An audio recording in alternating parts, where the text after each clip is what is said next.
अस्सलाम वालेकुम स्टूडेंट्स, कैसे हैं आप सब। उम्मीद करती हूँ आप सब लोग ठीक होंगे, खैरियत से होंगे। आज का जो हमारा टॉपिक है वो है रिप्रोडक्शन। और चैप्टर 2 हमने स्टार्ट किया था। इसका आज का टॉपिक जो है हमारा रिप्रोडक्शन के बारे में है। Living organisms produce their offspring. जितने भी जानदार हैं वो अपने ऑफस्प्रिंग पैदा करते हैं।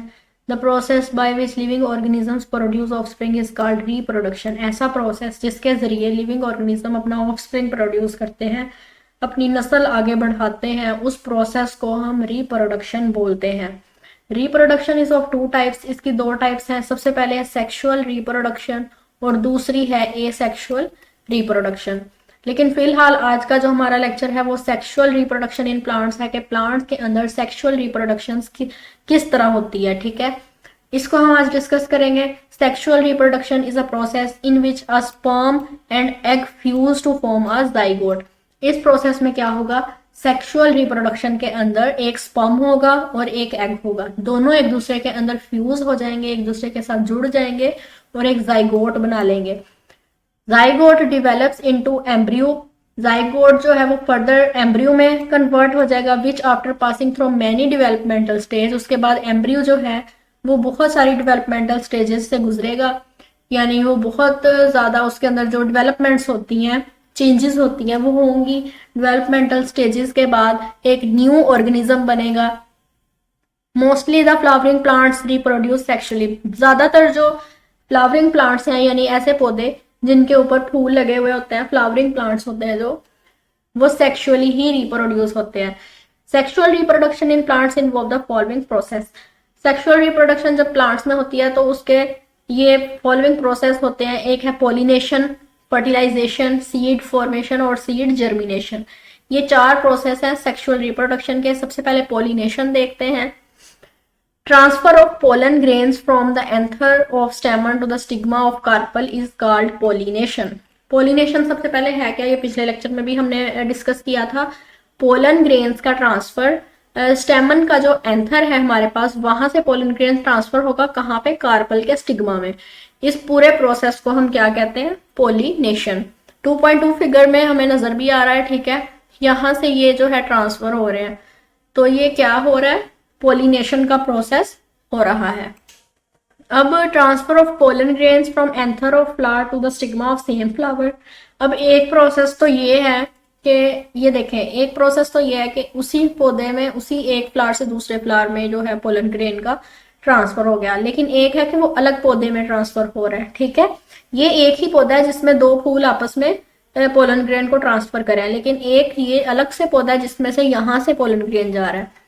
ठीक है, अगर तो सेम प्लांट में, यानी एक ही प्लांट है लेकिन फ्लावर्स डिफरेंट है, एक फ्लावर से दूसरे फ्लावर में पोलन ग्रेन ट्रांसफर हो रहे हैं, तो ये कहलाएगा सेल्फ पोलिनेशन। ठीक है, तो जो अगर हम एक ही प्लांट की बात करें कि एक फ्लावर से दूसरे दूसरे फ्लावर तक गया, तो ये क्या कहलाएगा, self pollination.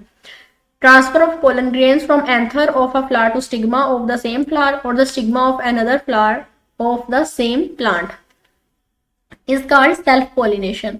It takes place in pea. ज्यादातर ये किस में होता है, मटर में, कॉटन यानी रुई में होता है, टमाटो में होता है। ठीक है, इस तरह की चीजों में आपने देखा ही होगा।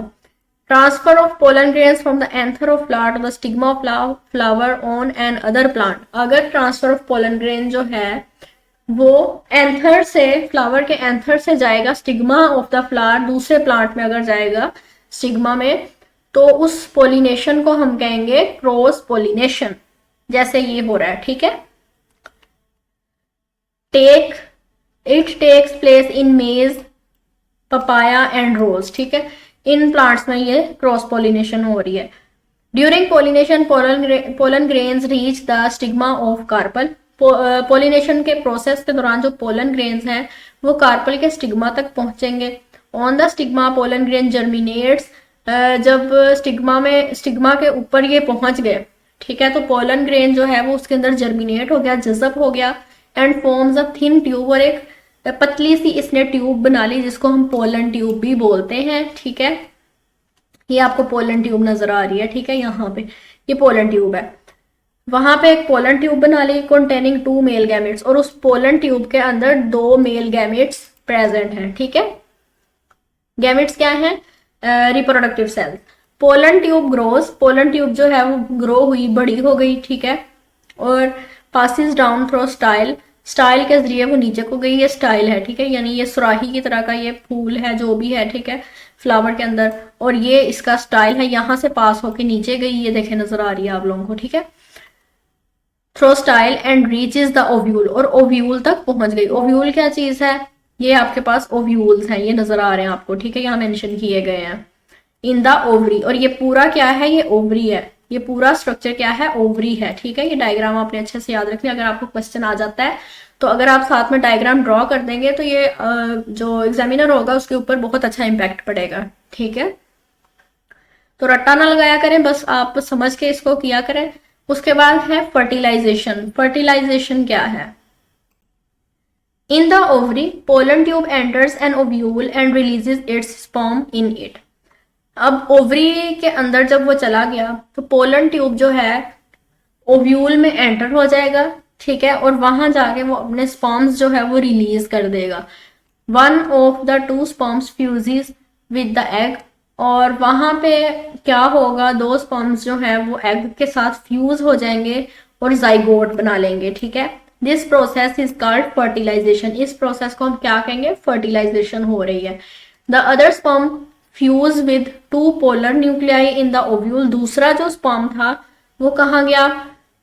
टोटल दो स्पर्म थे, एक स्पर्म जो है वो फ्यूज हो गया एग के साथ और क्या बना? जाइगोट, और इस पूरे प्रोसेस को हमने फर्टिलाइजेशन कह दिया। दूसरा स्पर्म जो था वो टू पोलर न्यूक्लियाई जो ओव्यूल के अंदर थे उसके साथ मिल गया और उसने ट्रिप्लॉइड एंडोस्पर्म बना दिया। दो तो थे, टू पोलर न्यूक्लियाई थे ना, और एक उसके साथ मिल गया स्पर्म, तीनों ने मिलकर क्या बनाया? Triploid endosperm. ट्राई का मतलब होता है थ्री, ट्राई, ठीक है, डाई का मतलब होता है टू, ट्राई का मतलब होता है थ्री, तो इसलिए ट्राई प्लॉइड एंडोस्पर्म इसको कहा गया, ठीक है।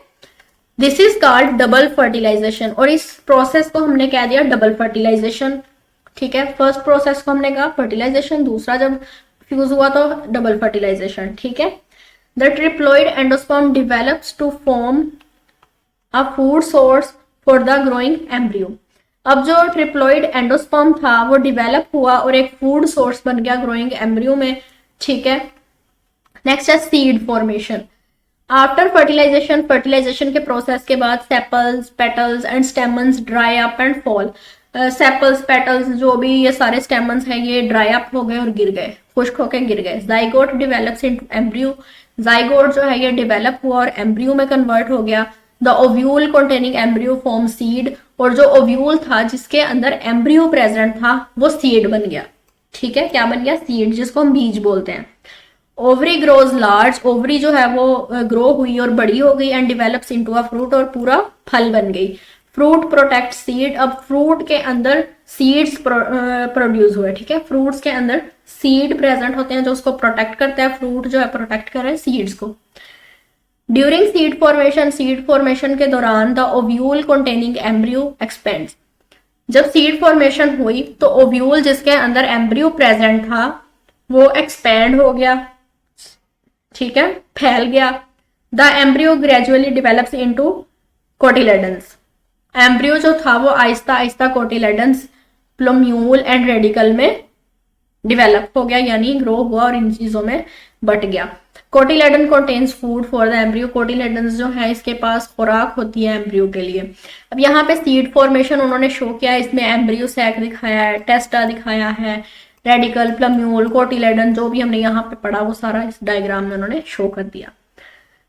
उसके बाद है सीड डिस्पर्सल। सीड डिस्पर्सल कैसे हुई? Seeds of some plants are dispersed और carried to other places through animals, wind and water. Seeds अब कैसे जाएंगे?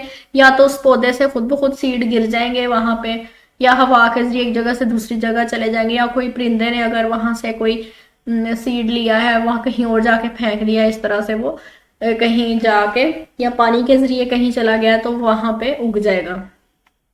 Seed germination. सीड जर्मिनेशन क्या है? सीड्स आफ्टर देयर फॉर्मेशन, जब सीड्स बन गए तो उसके बाद डिस्पर्स थ्रू डिफरेंट मीन्स और sown in the soil for germination and grow into young plant. जब सीड बन गए उसके बाद वो डिस्पर्स कैसे हुए, या तो हमने खुद उसको जमीन में लगा दिया, या वो किसी परिंदे के जरिए या हवा पानी के जरिए वो इधर से उधर गए, गिर गए और वहां पे लग गए और दोबारा से एक नया पौधा बन गया। As shown in the bean seed structure. अब यहाँ पे बीन सीड स्ट्रक्चर उन्होंने दिखाया गया है, कोटिलेडन है, रेडिकल है, एपिकोटाइल है, प्लम्यूल को हम कहते हैं, ठीक है, उसके प्लम्यूल के अंदर एपिकोटाइल और दूसरा हाइपोकोटाइल, ठीक है, सीड कोड है। Radicle germinates to form root which grows into soil. Radicle जो है ये आपको नजर आ रहा है, ठीक है, जर्मिनेट करेगा, रूट्स बनाएगा, विच ग्रोज इनटू सॉइल, सॉइल के अंदर रूट्स जो है वो ग्रो करेंगी, बढ़ेंगी, for water and salt absorption, और वहां से मट्टी से वो क्या करेंगी, पानी को अपने अंदर एब्जॉर्ब करेंगी या फिर नमक को, न्यूट्रिएंट्स को, ठीक है। Hypocotyle part of plumule connects to the plumule with radical and epicotyle part of plumule germinates to grow as leaves and stem। अब जो ये प्लम्यूल के अंदर एपिकोटाइल है और हाइपोकोटाइल पार्ट जो है वो प्लम्यूल को कनेक्ट करेगा रेडिकल के साथ, और एपिकोटाइल जो है प्लम्यूल का वो जर्मिनेट करेगा, लीव्स में कन्वर्ट हो जाएगा या फिर स्टेम्स ऑफ द शूट्स के साथ, ठीक है। Cotyledons form the first leaflets of seeds. जो कोटिलेडन्स थे वो सबसे पहले लीफलेट्स बनेंगे सीड से। These leaflets provide food for the to the growing roots and shoot till the new leaves appear on the stem. अब वो लीफलेट्स जो थे वो फूड प्रोड्यूस करेंगे ग्रोइंग रूट्स के लिए और शूट्स के लिए, यहाँ तक के नए लीव्स जो हैं वो स्टेम पे अपीयर ना हो जाए तब तक। ठीक हो गया, यहाँ तक आज का हमारा टॉपिक था। आई होप सो आपको इसमें कोई कंफ्यूजन नहीं होगी, कोई क्वेश्चन आप मुझसे कमेंट करके पूछ सकते हैं। इंशाल्लाह अगली वीडियो में मिलेंगे, तब तक के लिए अल्लाह हाफिज।